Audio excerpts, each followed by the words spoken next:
Bueno, bienvenidas a esta capacitación en transporte y perspectiva de género que impulsa Easy Trans desde sus módulos y su diseño de la capacitación para conductoras y choferas mujeres. Primera Marcha. Así que bienvenidas a todas las participantes de Primera Marcha para hablar de perspectiva de género en este caso, que es lo que me convoca. Soy Romina Jimena Introcaso Irazábal, me especializo en inclusión, en género y en discapacidad desde una mirada interseccional, que es donde me gusta pararme, escribir. He escrito diferentes artículos académicos, algunos de ellos los vamos a poder compartir en esta capacitación y están dentro del material sugerido de lectura. Bueno, después continuamos hablando de ese material a lo largo de la presentación, pero arrancamos. Si les parece, bueno, ya empezando la capacitación, vamos a pararnos y a posicionarnos desde un enfoque en equidad de género. ¿Cuál es la importancia de este enfoque en equidad de género? Bueno, principalmente hablar de igualdad o equidad de género, que son términos que a veces se usan como iguales, pero no son iguales.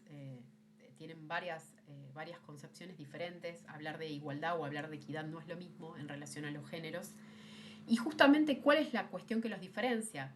Que la igualdad habla de pararnos, de situar a esas personas, a esas mujeres en este caso, si hablamos del colectivo de las mujeres, desde el mismo lugar. En cambio, la equidad considera las desigualdades estructurales, las asimetrías de poder, si nos posicionamos desde la interseccionalidad, como bien lo mencioné antes, que me gusta pararme desde allí, y encarar las cuestiones también de conocimiento y demás desde la interseccionalidad, va a considerar esas desigualdades que son estructurales y que son de base, de inicio. Por ejemplo, hablamos de la desigualdad de los géneros en relación al género femenino. Para alcanzar la igualdad las paramos a todas las mujeres en el mismo estamento para que ellas puedan proyectar llegar a una igualdad de género. Sin embargo, muchas de esas mujeres están atravesadas por otras cuestiones y ahí es donde empieza a conjugar la interseccionalidad.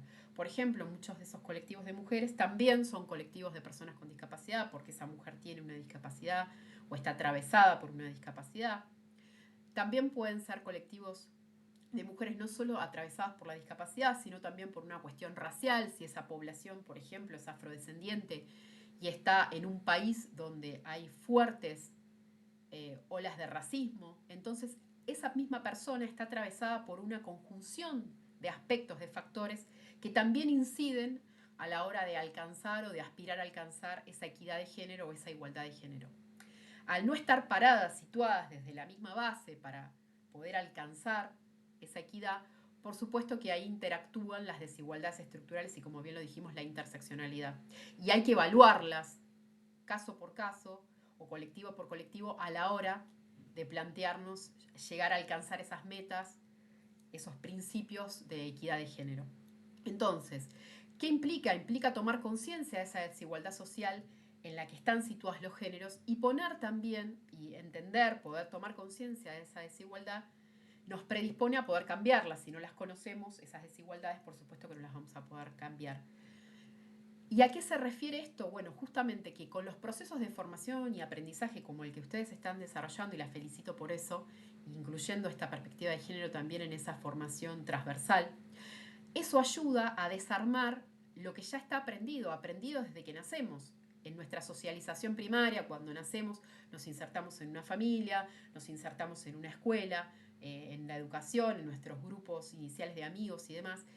Y esa cuestión que está aprendida es la que hay que desarmar, lo que habitualmente se conoce como deconstrucción o deconstruirnos.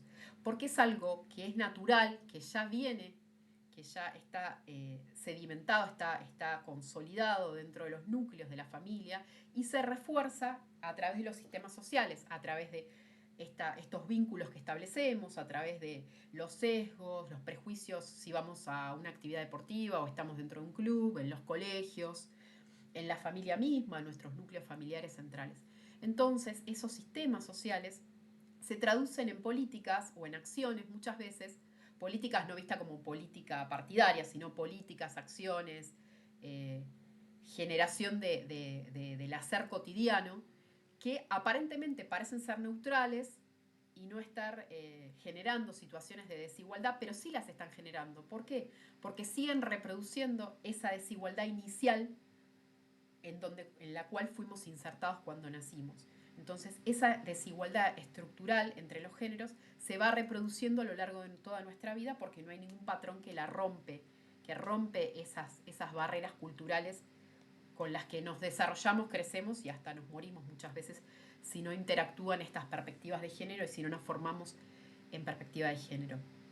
El enfoque de equidad de género nos permite, en primer lugar, justamente visibilizar y entender, interpretar y poder hacer un parate y ver esta inequidad entre los hombres y las mujeres en este caso y también entre las diversidades sexuales y entre las disidencias en general. Y algo muy importante es que resulta visible esto y la perspectiva de género son esos lentes que hacen visibles en todo el mundo esta mirada de desigualdad, de inequidad entre los géneros. Seguimos avanzando y podemos hablar desde cuándo comienza esta mirada, estas teorías sobre el género. Bueno, hay olas, se consideran 4 olas, a veces se habla de una quinta ola en la actualidad también, pero bueno, inicialmente se estandarizan en 4 olas, la primera a principios del siglo XX, la segunda en los 60-70, la tercera en los años 90 y la cuarta en la actualidad.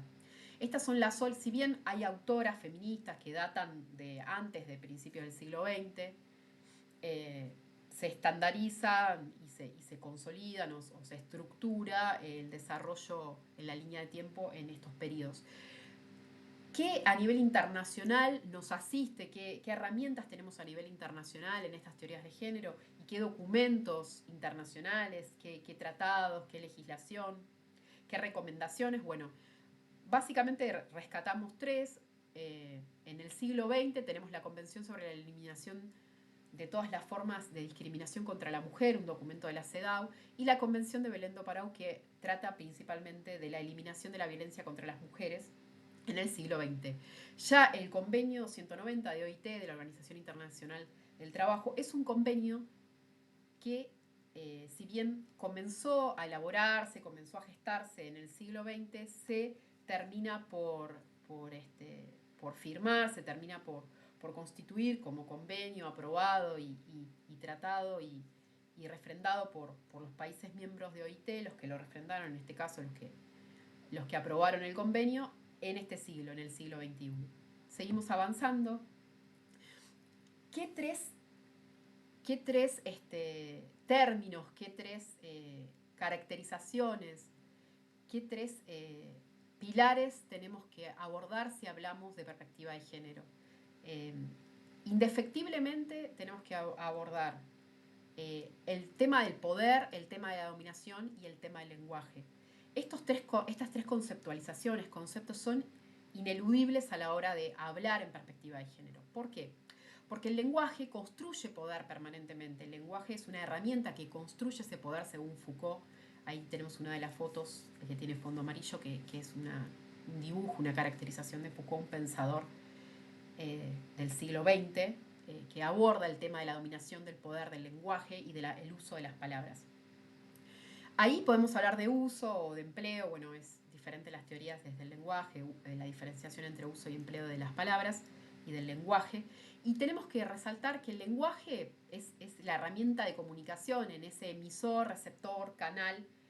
El lenguaje es esa herramienta que lleva ese mensaje, que es a través del medio en el cual se traslada ese mensaje, ya sea un lenguaje verbal, como el que yo estoy interactuando con ustedes, un lenguaje corporal, si lo tengo acompañado por alguna situación de corporalidad, en este caso el movimiento de mis manos o la gesticulación, el visual, el audiovisual y también el digital como otra forma de lenguaje y además un lenguaje muy empleado en la actualidad, el digital. ¿Qué otra cosa tenemos que destacar? Bueno, tenemos que destacar que el lenguaje, como dijimos, es una herramienta de dominación y que otorga significación, sentido, significado, significante en el proceso de comunicación. Eso da la connotación y nutre de subjetividad a lo que estamos diciendo. En ese sentido, obviamente que el lenguaje muchas veces tiende a convencer a una persona, tiende a transmitir una información y está cargado de subjetividad, está cargado de las cuestiones que yo ya traigo aprendidas, como dijimos, de los mandatos, de los sesgos, de los prejuicios, traslada en el proceso de comunicación esa conceptualización en muchísimas ocasiones. Por eso el lenguaje está cargado de esa subjetividad, de esa significación, está cargado de sentido, construye sentido, y por eso es tan importante a la hora de hablar de perspectiva de género. Y también en relación al poder y a la dominación, de lo que habíamos hablado anteriormente con respecto a la interseccionalidad, porque las personas no están paradas todas en una misma igualdad, en una misma base para construir esa perspectiva de género y para desarmar esas tensiones entre los géneros. Entonces, desde ahí también está esa subjetividad presente. ¿Qué nos encontramos en el sentido al lenguaje, a las palabras, al uso de las palabras? Nos encontramos un lenguaje sexualizado o masculinizado, con una masculinidad genérica, un lenguaje masculino genérico. En este caso, y para dar un claro ejemplo, si yo digo los compañeros que están en la capacitación, no es lo mismo que si yo digo las compañeras que están en la capacitación o si yo digo las personas que están en la capacitación. En el término las personas incluyo a todas las personas. En el término compañeras incluyo en este caso al sexo femenino o a quien se autopercibe como sexo femenino en ese sentido o como una feminidad y no excluyo a los varones que se autoperciben o a las masculinidades en el caso si uso el término compañeros. El lenguaje construye sentido, por eso la importancia de que no sea masculino genérico o sexualizado.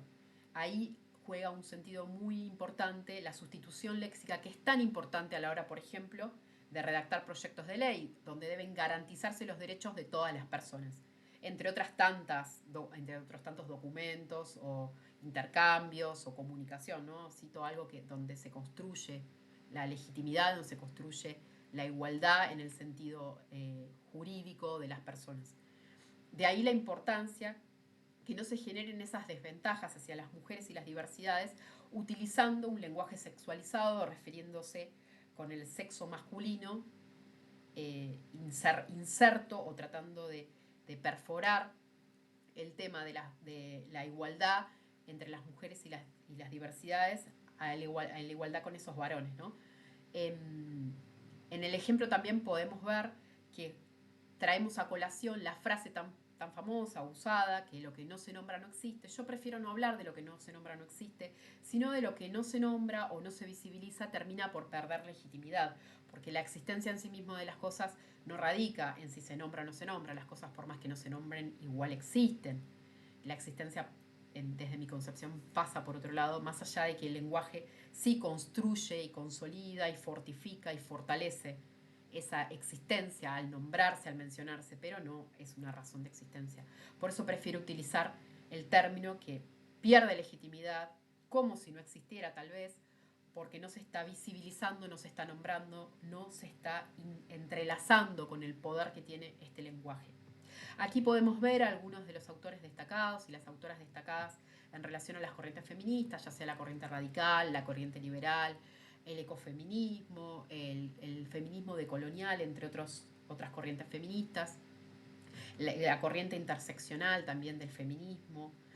Podemos ver a Rita Segato, a la doctora también argentina, en este caso a la doctora Dora Barrancos, podemos ver a Simone de Beauvoir en las primeras olas, Virginia Woolf, bueno, entre otras autoras, incluso María Lugones, que es una autora que se dedica a lo que es el feminismo decolonial.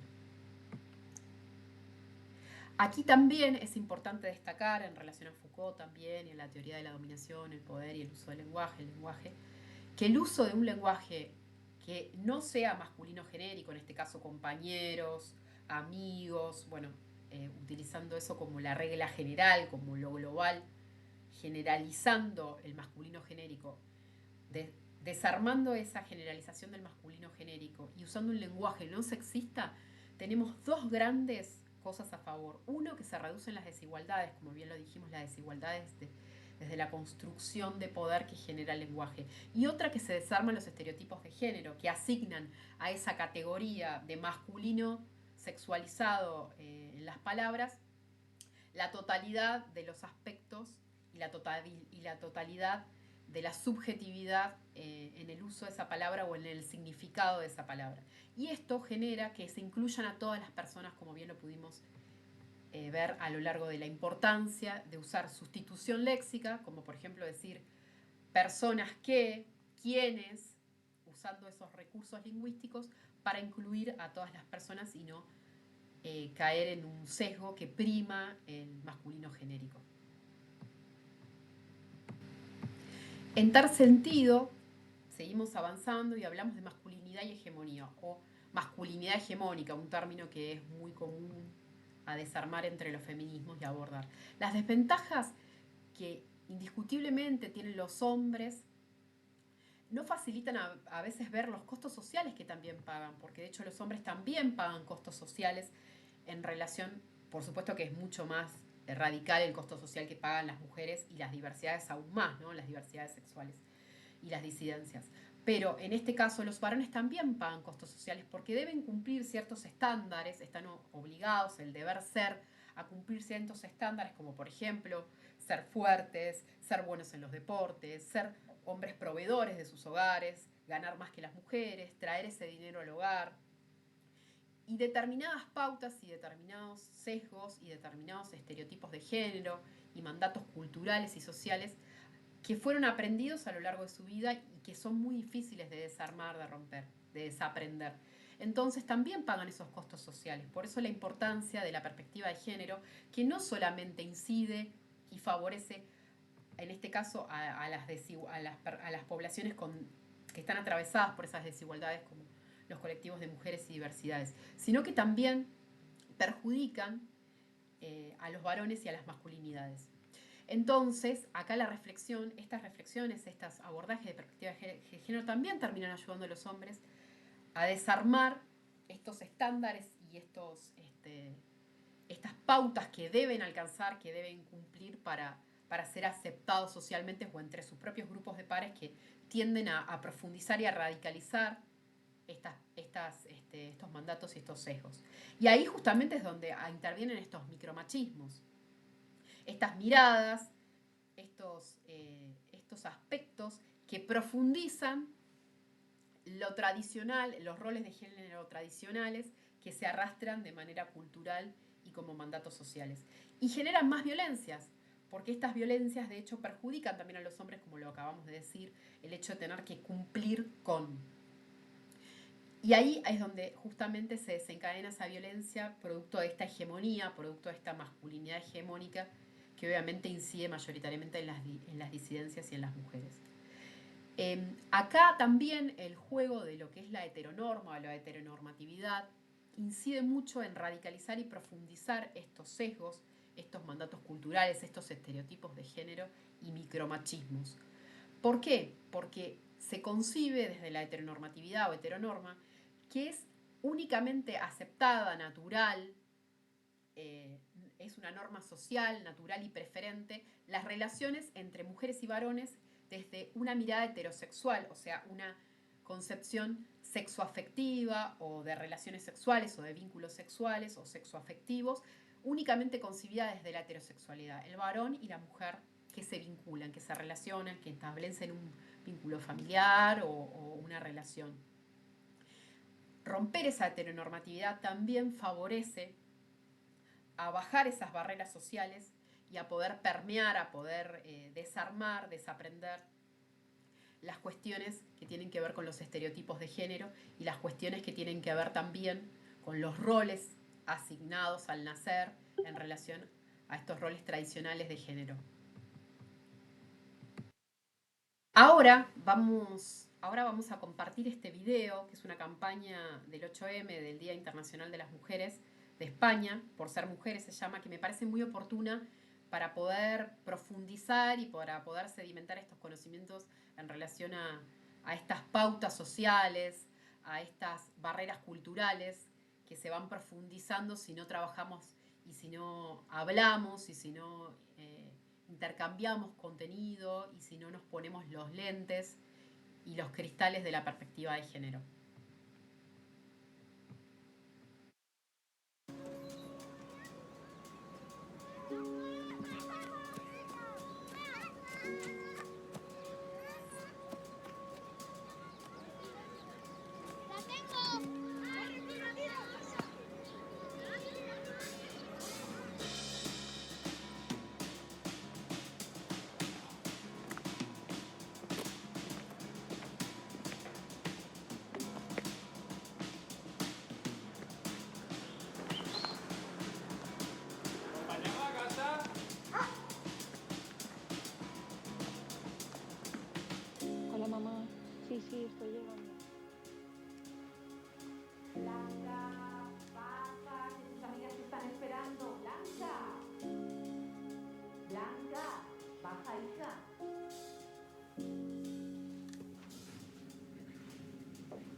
Bueno, acá pudimos ver cómo esos, voy a volver a compartir la presentación, pudimos ver cómo esos estereotipos de género, esos roles asignados al nacer están muy marcados en ese sentido y, y constituyen claramente una perspectiva de lo que se debe y lo que no se debe, lo que está aceptado, lo que también este, esas masculinidades son parte, ¿no? Por ejemplo, podíamos ver la cuestión de la corporalidad, cumplir con ciertos mandatos de corporalidad en relación al cuerpo, a la estética de la chica que se estaba probando el vestido, esos estándares, esos altos estándares de belleza que nos fijan también los medios. Veíamos el hombre en igualdad de condiciones, trabajando desde la virtualidad, se veía una situación familiar de un hombre y una mujer que llegan, aparentemente son sus hijos, ¿no? Porque, bueno, piden la merienda, llegan del colegio y él le indica que es ella la que se tiene que parar a servirles porque él también estaba con algo y bueno, quién sabe la importancia, ¿no? De lo que estaba haciendo uno y lo que estaba haciendo el otro. De por sí y de llano, de plano, es la mujer la que se para a atender a los chicos y desarrolla esas tareas de cuidado.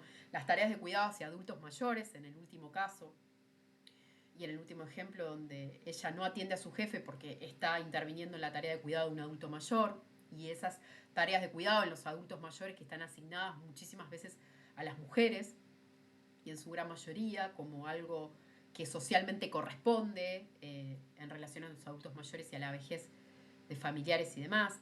Bueno, todas estas cuestiones que hacen y que fortalecen el sistema este de desigualdades en cuanto a los roles de género tradicionales, a qué debe hacer la mujer.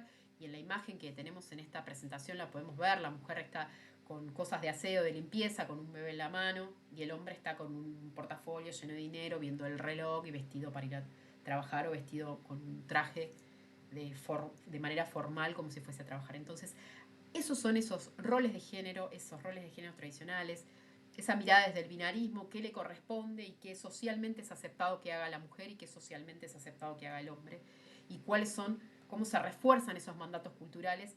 En el video se ve muy claramente porque son las mujeres las que llevan adelante esas cuestiones. Por ejemplo, también son las mujeres las que se preocupan por llegar bien a sus casas y se interpelan dos hombres a la noche en un lugar oscuro y el tema del cuidado, a ver si les puede llegar a pasar algo. Eso a la inversa no le sucede a los hombres, si lo interpelan dos mujeres en un callejón oscuro. Todas esas cuestiones que atraviesan esos micromachismos, esas microviolencias, esas violencias de género que nos atraviesan permanentemente como colectivo de mujeres y como colectivo en los colectivos de las diversidades también. Seguimos avanzando en la presentación y en este caso vamos a ver cómo la importancia de este enfoque en perspectiva de género, ¿no? Y acá lo que hablábamos, vamos a entrar a dos diferenciaciones muy importantes que surgen también y que están entrelazadas con la ley de identidad de género, una ley de vanguardia pionera en el mundo y que fue sancionada en primer término en nuestro país, en Argentina, de ahí la importancia, y las diferencias entre el sexo y el género, ¿no? ¿Qué entendemos por sexo? Entendemos las características anatómicas, las fisiológicas, las características fisiológicas y las genéticas.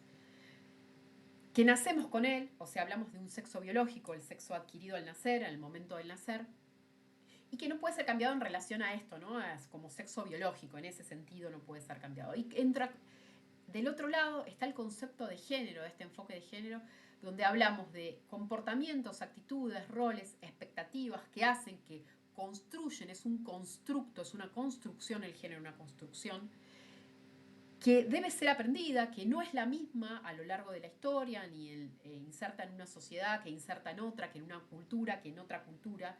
Cambia según las épocas, cambia según las culturas, como bien lo decíamos, y establece jerarquías. Estos géneros establecen jerarquías. Por eso lo que hablábamos al principio de la subjetividad, de estas desigualdades estructurales que existen entre los géneros, de esta jerarquización. O sea, están jerarquizadas y el romper, desaprender esa jerarquización, transversalizar para que sea en igualdad, en equidad, es lo que trabaja la perspectiva de género.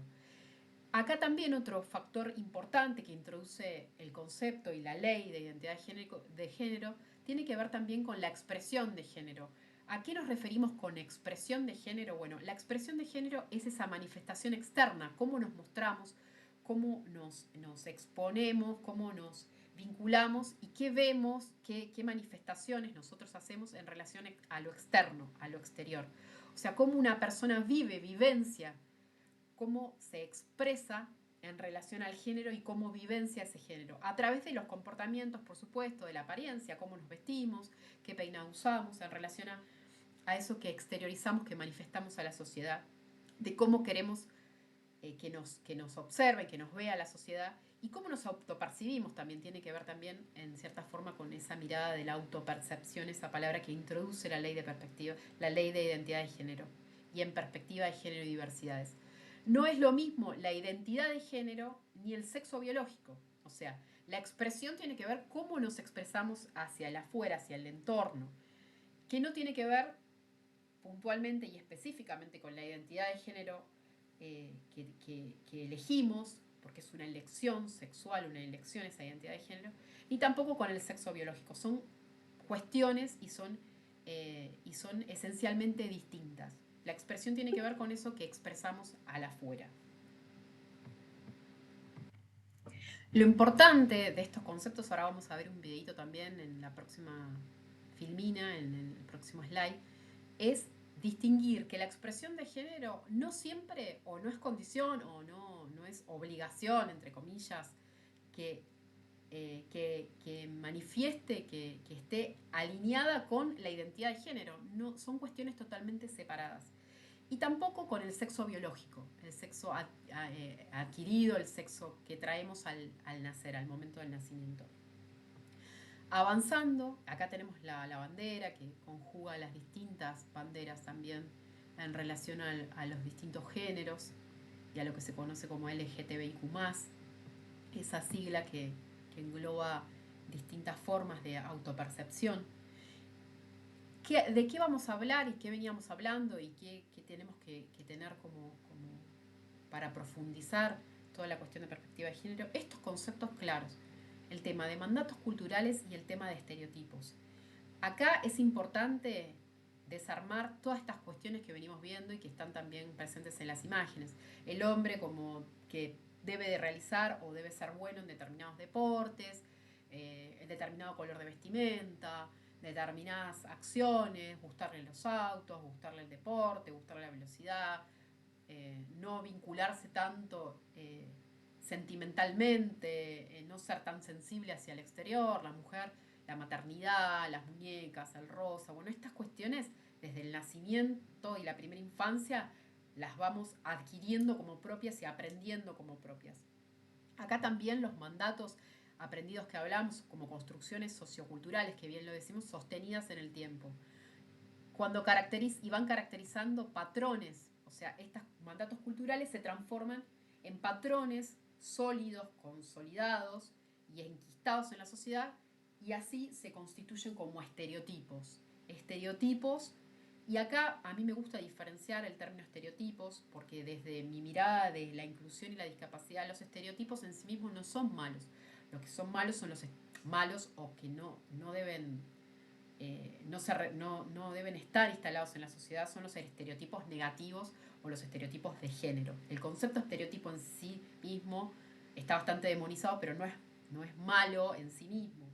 Los estereotipos, por ejemplo, para la comunicación en perspectiva de discapacidad son necesarios y, por ejemplo, los estereotipos muchas veces se utilizan para personas con discapacidad cognitiva, pero los estereotipos de género sí son y contienen connotaciones negativas. Esa es la diferenciación entre el término estereotipos y los estereotipos negativos o los estereotipos de género.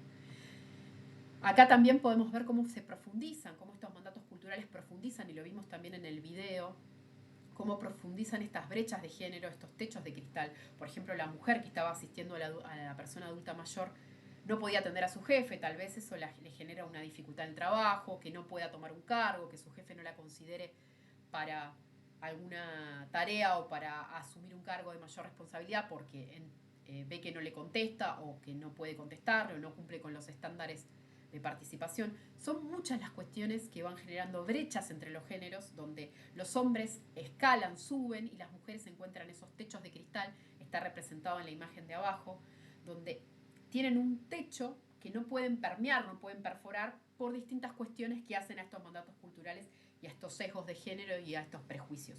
O cuestiones que no pueden desarmar, como el tema de la maternidad. Tal vez esa mujer también estaba en un Zoom, en el video que pudimos observar, un Zoom que era muy importante con su jefe y fue ella la que tuvo que dejar su trabajo para poder hacerle la merienda a los chicos que llegaban del colegio y su marido o su pareja o el padre de sus hijos o la masculinidad que estaba ahí presente continuó con sus labores y con su tarea por Zoom y con su trabajo, siendo ella la que tuvo que desatender esa cuestión. Entonces todas esas cuestiones generan techos de cristal, generan pisos pegajosos, en este concepto del feminismo también, que utiliza el concepto de pisos pegajosos, donde la mujer no puede despegar para ascender, para seguir subiendo en su carrera profesional o artística o en su carrera en general o en sus deseos, porque está pegada al piso y le cuesta se despegue por estos mandatos culturales, por estos estereotipos de género, por estos micromachismos. La maternidad en ocasiones juega ese rol de actuar como un piso pegajoso, como una escalera rota. El concepto de escalera rota es justamente la escalera es en ascenso, cuando esa escalera se rompe, muchas veces por razón de la maternidad, después no se puede seguir escalando, no se puede seguir profesionalizándose. Muchas veces es muy habitual que las mujeres están en un estudio universitario, eh, son madres o ahí interactúa la maternidad y después no continúan con sus estudios o dejan los trabajos y hay un lapso donde no trabajan porque se dedican a la maternidad o principal o primariamente o prioritariamente se dedican a la maternidad y no pueden continuar con sus trabajos por cuestiones de horarios, por distintas cuestiones. Ahí interactúan justamente estos estereotipos, estos mandatos culturales, donde la mujer se tiene que dedicar al hogar y a los hijos una vez que es madre, y muchas veces eso le dificulta continuar con una carrera profesional o continuar ascendiendo en un trabajo o continuar haciendo alguna actividad artística, cultural o algún deseo que quiera cumplir. Acá la ESI también, como una ley, es importante porque contribuye a desarmar desde la educación inicial, desde la educación primaria, desde los primeros espacios de socialización dentro de la escuela y la educación, estas cuestiones del cuerpo, de la corporalidad, de los mandatos, de los sesgos, de los roles, de los estereotipos de género. Y también es muy importante porque fomenta la valoración del cuerpo, ahí lo vimos también en el video, el tema de la corporalidad como algo que oprime a la mujer, como algo que debe cumplir esos estándares y también obviamente que en muchísimas ocasiones la mortifica porque no llega a cumplir con esos estándares, porque no está dentro de lo socialmente aceptado en relación a su cuerpo, como pudimos verlo. Y esa valoración del cuerpo también la fomenta la ESI y el tema del autocuidado corporal también para los niños para detectar posibles situaciones de abuso y demás. Es muy importante la ESI en los primeros años de la educación. Aquí también en relación a estos estereotipos, bueno, lo que veníamos diciendo, que los estereotipos lo que hacen es simplificar y generalizar. Una vez que un patrón está instalado, simplifican y generalizan para bajar una conceptualización. Por eso los estereotipos son, bueno, la mujer una vez que es madre no trabaja más. El estereotipo, la mujer tiene que ser, el deber ser buena madre. La mujer, el deber ser, debe, si es madre, amamantar. La mujer, el deber ser, estar en su casa y si el varón tiene que salir a trabajar es la mujer la que se debe quedar. Generalizan y simplifican, pero radicalizan connotaciones negativas en relación a las brechas de género.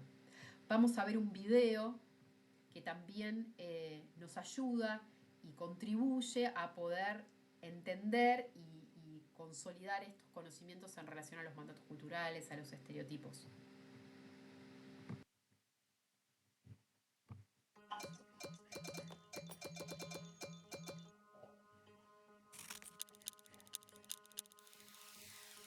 Ley Micaela 27.499. Ley de capacitación obligatoria en la temática de género y violencia por motivos de género para todas las personas que integran los 3 poderes del Estado Nacional: Ejecutivo, Legislativo y Judicial. Ley Micaela, roles y estereotipos de género. Es frecuente el uso de género como sinónimo de sexo, pero ¿quieren decir lo mismo? Las personas son clasificadas como varones y mujeres según el sexo que se les asigna al nacer. En cambio, el género hace referencia a los atributos diferenciados que se esperan en razón de esa asignación. Por este motivo, el género es una construcción sostenida por creencias y prácticas que varían según la época y las sociedades. Los roles de género refieren a las posiciones que socialmente ocupan o se espera que ocupen las personas en función del género. De los varones se espera que sean fuertes, que no lloren, que sean los proveedores económicos, y de las mujeres que asuman los trabajos de cuidado, el mantenimiento de la casa y la responsabilidad afectiva. ¿Hay que encajar en una categoría? Los roles se transforman en estereotipos, los cuales definen cómo las personas, según sus genitales, deben ser, sentir, pensar. Son una simplificación y su construcción surge de prejuicios. ¡Quiero ser presidenta! Quiero ser bailarín. La identidad de género es cómo cada persona se autopercibe y puede o no coincidir con el sexo asignado al nacer. La Ley de Identidad de Género, vigente desde 2012, es pionera en el mundo.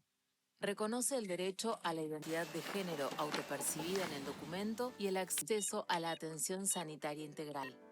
En Argentina, los movimientos sociales y de mujeres se movilizan con los reclamos de los colectivos LGTB y más, lo que fortalece y visibiliza la lucha. ¿Por qué es tan importante la capacitación en la temática de género y violencia por motivos de género? Es necesaria la perspectiva de género en las acciones diarias porque las desigualdades de género existen y pueden afectar a personas de diversas maneras. La capacitación a los tres poderes del Estado en el marco de la Ley Micaela da la posibilidad de observar las prácticas diarias que reproducen relaciones desiguales entre los géneros y actuar en consecuencia para transformarlas y para el diseño y ejecución de políticas públicas con perspectiva de género.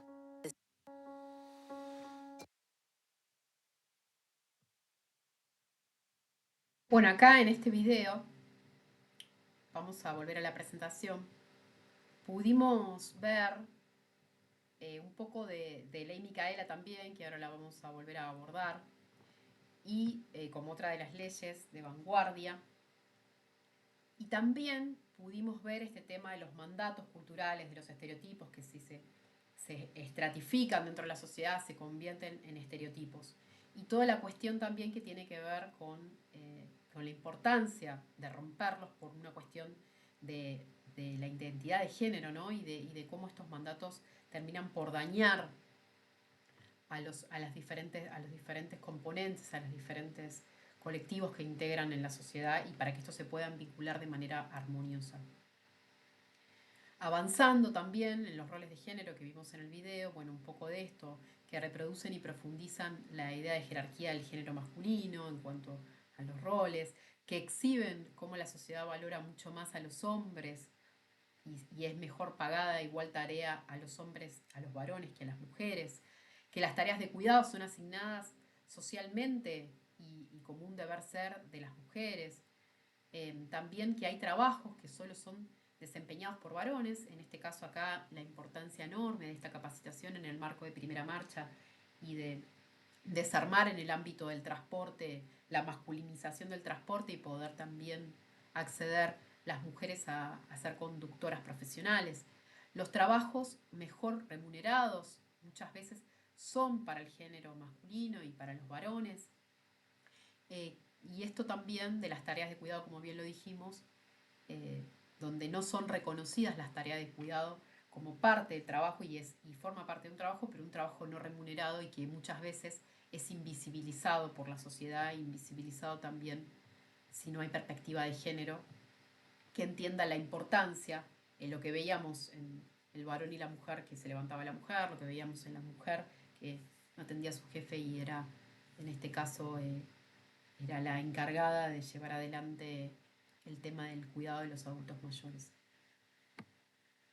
Avanzando también en este sentido, acá hablamos de la responsabilidad, la corresponsabilidad, la responsabilidad compartida en relación a las tareas de cuidado, también tomando esos ejemplos que se fueron dando y viendo a lo largo de los videos. Y esta importancia que tiene y a qué conlleva a que en relación a hombres y mujeres, con respecto al cuidado, al cuidado del hogar, al trabajo doméstico, al cuidado de las infancias, el hombre es un dato de UNICEF del 2020 y en relación a la carga laboral en Latinoamérica y el Caribe. El hombre tiene una carga en relación a este cuidado de las infancias y las tareas domésticas de 1 hora 37 minutos contra la mujer, contra las mujeres, que llevan 5 horas y 1 minuto en relación a esas tareas de cuidado según el informe del 2020 de UNICEF. En relación al trabajo remunerado, en este caso el trabajo pago, que no tiene que ver con las tareas de cuidado porque no es un trabajo remunerado, la mujer en promedio tiene en Latinoamérica y el Caribe 3 horas 19 minutos y el hombre 6 horas 7 minutos. Si sumamos el trabajo remunerado y el trabajo doméstico, las tareas domésticas o las tareas del hogar y el cuidado de las infancias, entre ambas cosas, como trabajo total a lo largo del día, encontramos que la mujer trabaja 8 horas 29 minutos y que el varón trabaja 7 horas 44. O sea, ahí radica la importancia de esas horas de más, esas horas acumuladas que las mujeres dedican a las tareas de cuidado por estos roles, estos mandatos culturales, estos estereotipos de género que le asignan a ellas esas funciones como constructos, como construcción social y también que atraviesa a toda la sociedad cuando no hay perspectiva de género. También es importante destacar que a partir del 2025, por una consideración de la Corte Interamericana de Derechos Humanos, el cuidado es un derecho humano. El hecho de cuidar, el autocuidado y el ser cuidado se consolida como y se constituye como un derecho humano. Seguimos avanzando y acá hemos mencionado a lo largo de las placas anteriores distintas leyes, en este caso leyes nacionales sancionadas en Argentina, como por ejemplo la ESI, que la mencionamos anteriormente, y la importancia de la ESI como educación sexual integral en las infancias. También la ley de identidad de género que la hemos mencionado, la ley Micaela, que hace obligatoria la capacitación a los 3 poderes del Estado, judicial, legislativo y ejecutivo, en relación a perspectiva de género, para poder aplicar políticas públicas que transversalicen esta cuestión de perspectiva de género y en busca de esa equidad, de esa igualdad de género, de ese enfoque de equidad y de igualdad de género.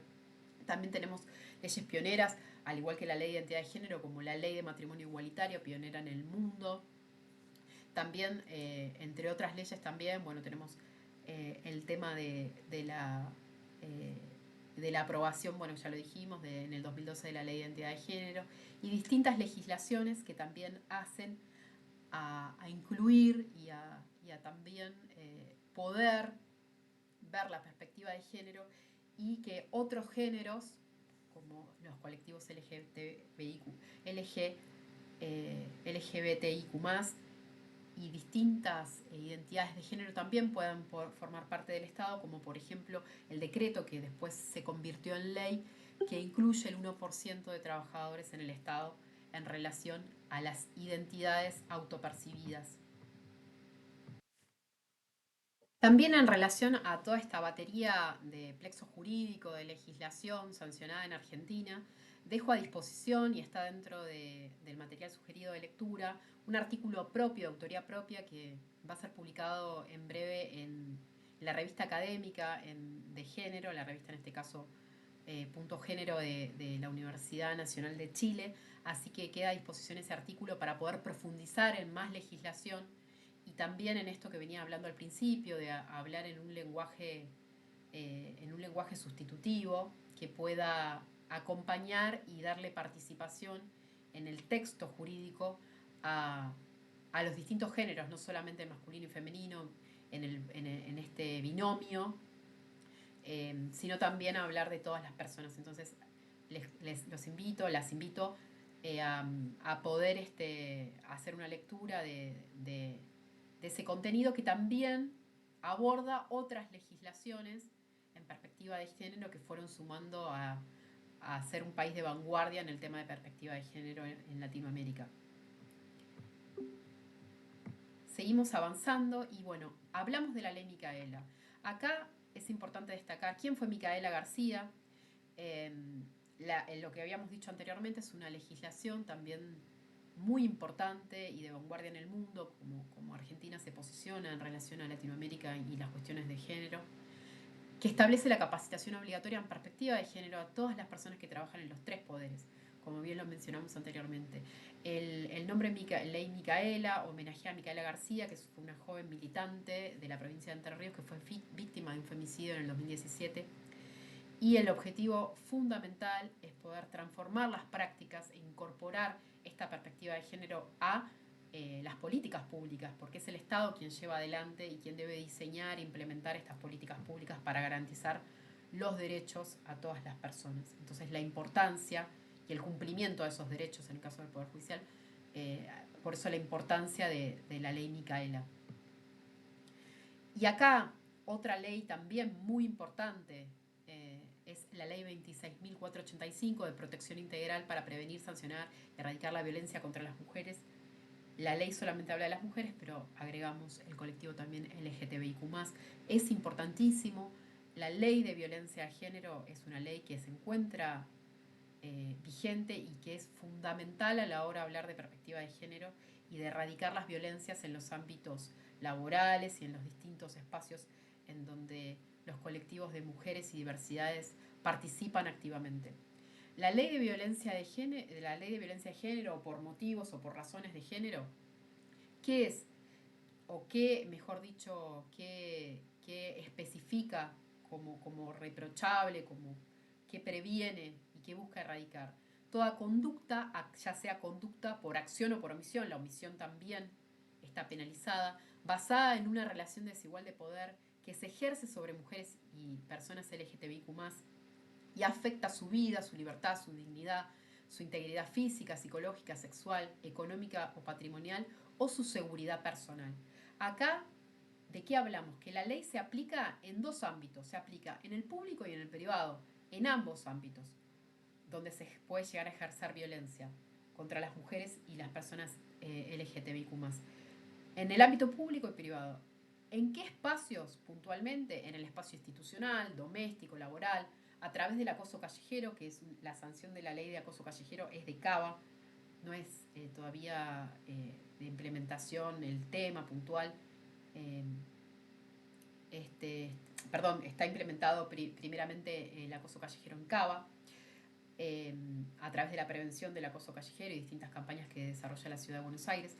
El obstétrico, a través en los ámbitos obstétricos, en este caso durante la maternidad, el mediático y el público político como violencia política. Estos son los espacios donde se desarrolla esta violencia. ¿Qué tipos de violencias se desarrollan en estos espacios que mencionamos? Bueno, la psicológica, la sexual, la violencia digital, que es recientemente también tratada e incorporada como un tipo de violencia, la simbólica, los femicidios, los transfemicidios y los travesticidios, la física, la económica y patrimonial, la vicaria, que si bien no está sancionada, es una violencia donde se usa como objeto, en el caso de, por ejemplo, una pareja separada, se usa como objeto una de las partes, uno de los progenitores, o en este caso la mujer o el varón, o si es una pareja diversa, una de las partes que integran esa familia, usa a los hijos como una herramienta de presión y genera violencia también hacia la otra contraparte.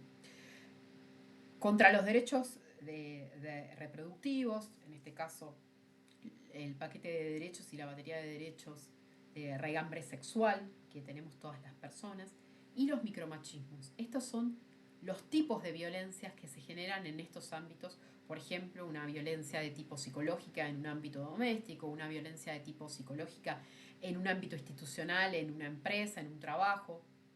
En institucional me refiero a una institución, por ejemplo, una violencia una violencia laboral, en el ámbito laboral, una violencia de tipo física, una agresión, un golpe, un empujón, una violencia mediática en los medios de comunicación a través de una violencia psicológica o una violencia contra los derechos reproductivos a través focalizada o implementada o abordada en cuanto al aspecto mediático. Todos estos encuadres están incluidos dentro de la Ley de Protección Integral para Prevenir y Sancionar y Erradicar, la ley de violencia, que es conocida con el nombre de Ley de Violencia de Género o contra la violencia de género. Y cuando hablamos de violencias no podemos dejar de hablar de estas microviolencias que constituyen violencia y que conforman todo el abanico de violencia de género o violencia por motivos de género. Y acá traemos el iceberg de la violencia de género. Por ejemplo, lo pudimos ver en el video que vimos inicialmente en relación a esas violencias, de ese acoso, a esos comentarios que están siendo en un espacio donde la mujer puede tener un temor, porque socialmente le considera y viene desde su formación y desde sus inicios de que puede sufrir alguna violencia física en un ámbito donde la abordan dos hombres a la noche, en la oscuridad. Entonces, todas esas cuestiones que hacen a formas de violentar a la otra parte, al colectivo de mujeres o de diversidades, que van en su escalada máxima con el asesinato, en este caso el femicidio, travesticidio o transfemicidio, la agresión física, la violación, los insultos, o sea, todas esas violencias visibles de forma explícita, o esas violencias invisibles, que no son violencias que son palpables a simple vista, pero que socavan como micromachismos y microviolencias a las personas, a todas las personas y también a la sociedad, perjudican a la sociedad como bien lo vimos. Vamos a ver un video para profundizar en este iceberg de las violencias. Voy a compartir, así podemos ver el video en relación a este tema de las microviolencias y violencias por motivos de género.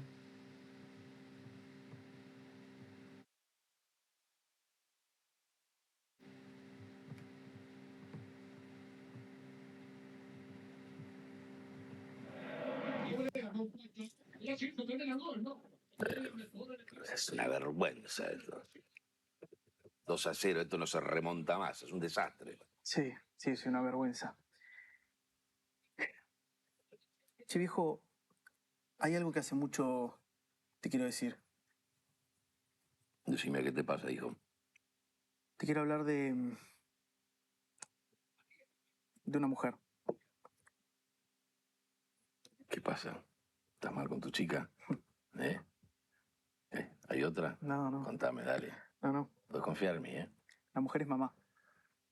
¿Qué pasa con tu madre? ¿Hay algo que yo no sé de mi propia mujer?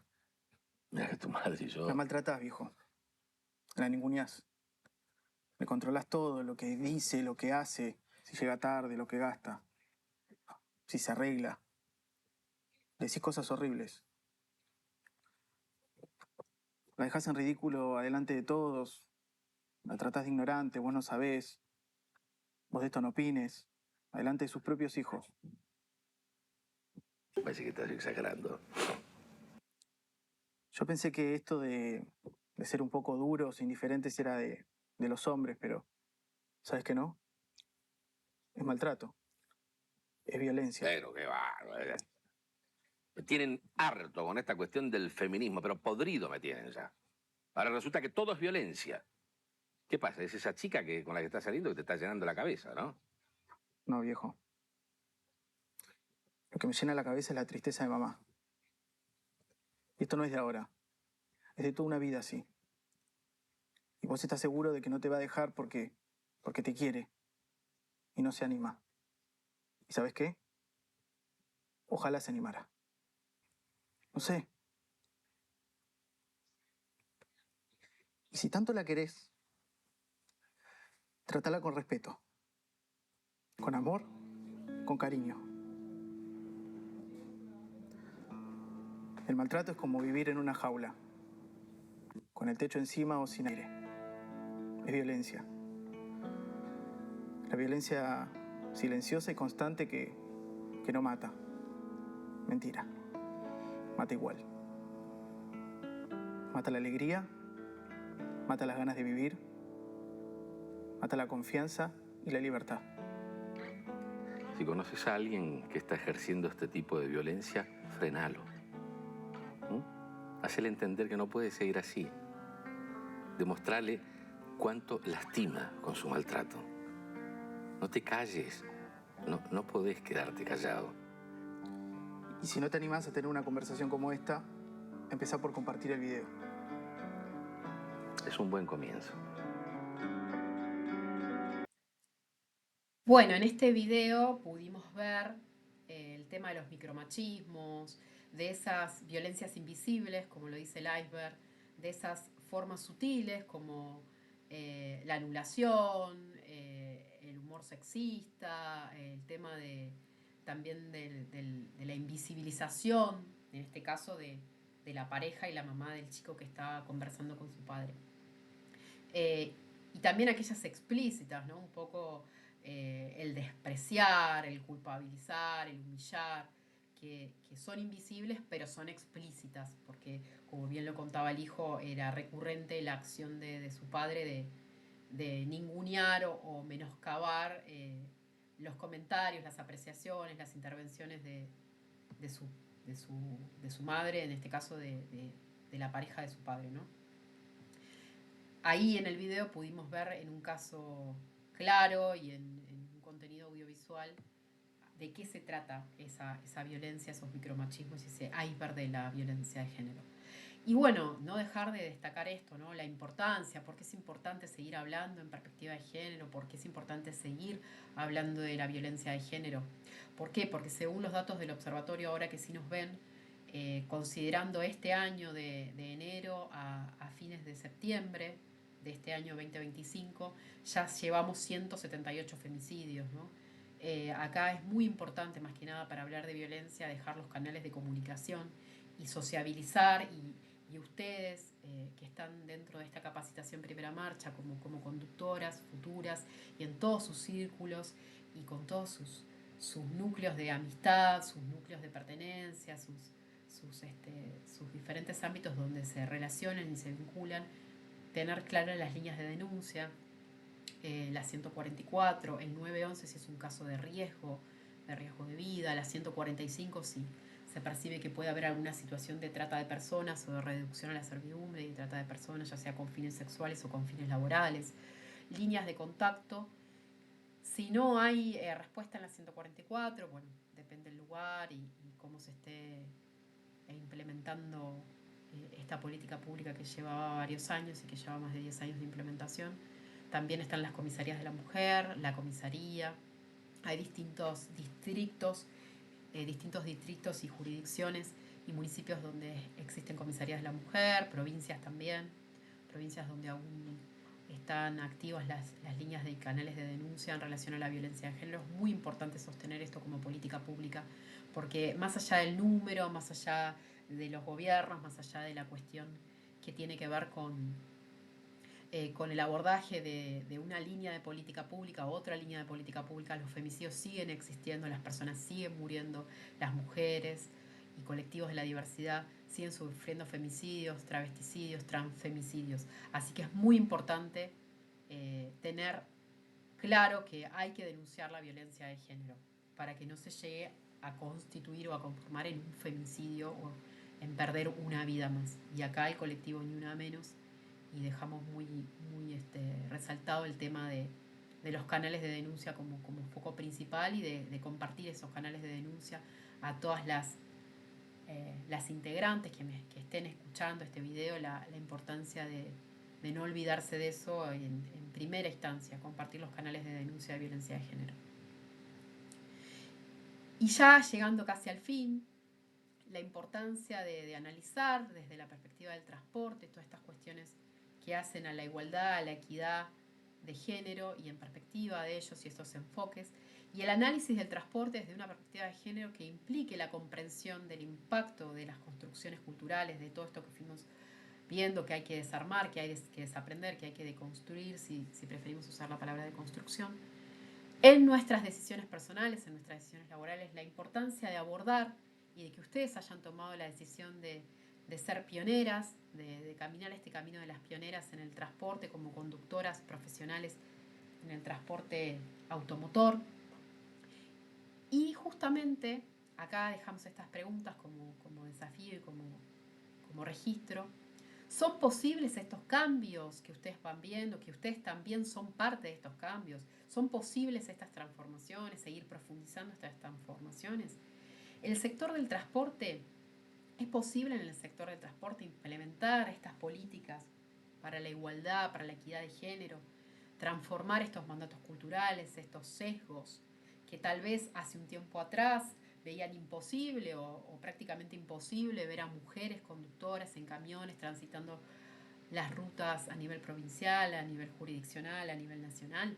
¿Son posibles? Bueno, este es un gran desafío y un interrogante que también creo que es muy importante trabajar, desarmar, rearmar, repensar, y que también me interesa mucho que les quede de esta capacitación, más allá del contenido y el material, y el resto del material que va a estar subido a la plataforma, y también quedar a disposición, como les dije al principio, si quieren profundizar en algún tema, si creen que faltó algo que les parece importante, también poder acercarles ese material. Obviamente que esto es una síntesis del enorme desafío que implica la perspectiva de género y hablar en clave de igualdad y de equidad.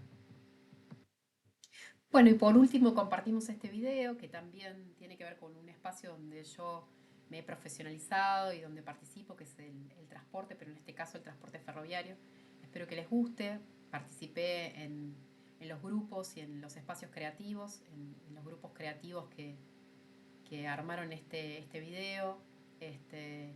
Y creo que es un video que también, además de testimonial, incita, fortalece, contribuye a entender que el transporte también, que las mujeres también somos parte del transporte, somos una parte importantísima y podemos desarmar espacios que tal vez estuvieron siempre históricamente masculinizados para promover y para instalar la perspectiva de género y para ser parte activa, parte que trabaja, parte que interactúa. Así que se los comparto.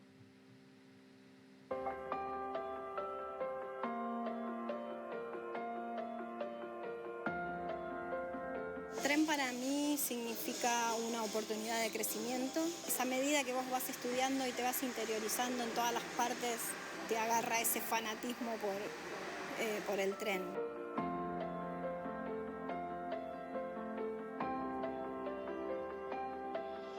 Para mí ser ferroviaria son muchas cosas, pero lo más importante es el amor a los trenes, el amor a los rieles, el amor a todo lo relacionado con el mundo ferroviario.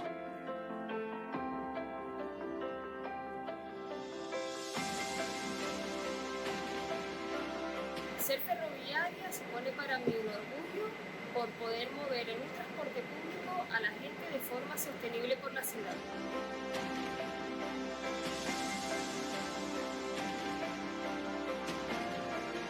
Ser ferroviaria para mí es una motivación personal cada día. Es un orgullo formar parte de Renfe, una empresa pública dedicada al transporte colectivo. Las ferroviarias movemos el mundo. Las ferroviarias movemos el mundo. Las ferroviarias movemos el mundo. Las ferroviarias movemos el mundo.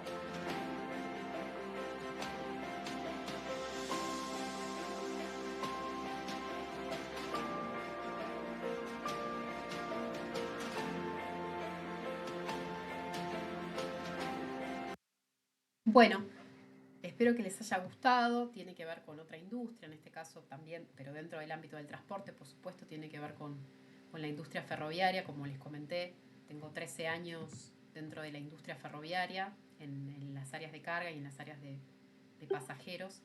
Creo que es muy importante profundizar y seguir unidas, trabajando en esta perspectiva de género.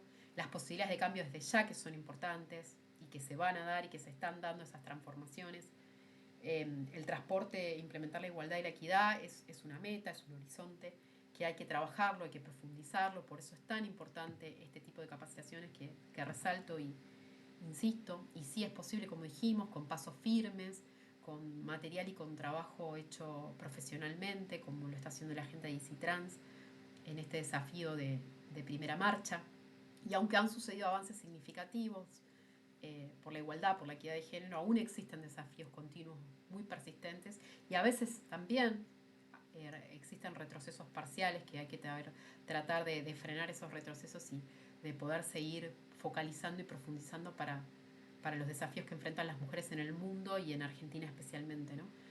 Iniciativas como esta, como bien decía, de Primera Marcha, colaboran, contribuyen a reducir esas desigualdades, esas brechas de género, esos mandatos, todo lo que fuimos viendo a lo largo de la capacitación, específicamente desde el ámbito del transporte y desde el sector del transporte, poniendo en agenda la importancia de la inclusión de las mujeres, de la perspectiva de género, de la inclusión de las conductoras como una herramienta más de trabajo y como una tarea y como un oficio más dentro de lo que tiene que ver con el transporte automotor, y favorecen la inclusión real, ¿no?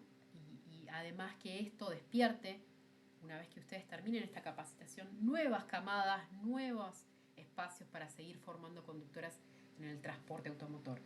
El futuro, bueno, desafíos persistentes, desafíos grandes, pero para eso también es importante destacar que tenemos aliados estratégicos, como por ejemplo distintas personas, distintos formadores y distintos espacios de formación para profundizar la cuestión de perspectiva de género. También tenemos mucho material para sociabilizar y seguir hablando en clave de género. Y también tenemos la tecnología como un aliado estratégico, como de hecho nos está acercando esta capacitación que es grabada y que va a ser difundida por una red social, y que también ustedes llegaron a esta capacitación a través de una red social, como lo dije al principio. Entonces las tecnologías en este caso también nos acercan, también nos familiarizan y son un aliado estratégico para seguir hablando en perspectiva de género y en clave de género, para buscar esa igualdad de género, esa equidad de género. Así que les dejo un cariño muy grande, quedo a disposición. Bueno, mi nombre ya lo dije, es Jimena Introcaso Irazábal, y estoy a disposición de la gente de ICITRANS y de todas ustedes. Espero puedan continuar y sigan exitosamente avanzando en esta capacitación y en los módulos que siguen. Un cariño.